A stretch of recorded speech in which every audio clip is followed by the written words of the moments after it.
La vidéo ne dure que quelques secondes. Une femme assène un coup de pied dans l'entrejambe d'un garde armé. Cette femme, c'est Malak Alaoui Hertz, une Libanaise mobilisée comme des milliers d'autres contre la classe politique. Son geste est devenu un symbole. C'était spontané et pas voulu. J'ai senti que je devais faire quelque chose. Si les gens ont réagi aussi fort, c'est parce qu'il était armé. Il suffisait d'une balle et c'était terminé. Je n'ai pas eu peur des balles. C'est ça qui a fait bouger les gens. Cet acte doit donner de la force à tout le monde. Je le dis tout le temps, il n'y a pas de ligne rouge. Il n'y a pas de différence entre l'homme ou la femme.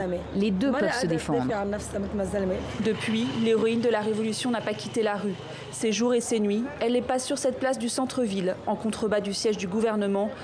Avec d'autres manifestants, ils ont planté leur tente et n'entendent pas bouger jusqu'à ce que leurs revendications soient satisfaites. On leur met la pression. Peut-être qu'on n'est pas beaucoup, mais on arrive à quelque chose. Les Libanaises sont en première ligne de la révolution, qu'elles soient novices ou activistes de longue date, comme Joumana Haddad. Cet écrivain, candidate aux dernières législatives, attendait ça depuis longtemps.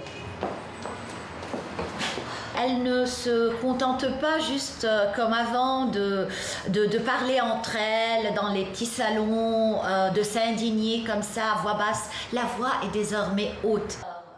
Au Liban, hommes et femmes ne sont pas égaux devant la loi. Pour la féministe, cette révolution est une première étape vers la fin du système patriarcal.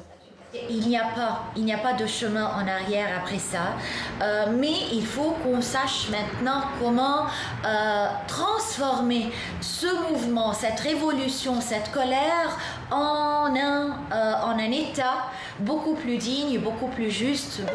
À Beyrouth et dans tout le pays, elles organisent quotidiennement sit-ins et manifestations. Déterminées à conquérir leurs droits, elles n'ont jamais été aussi visibles.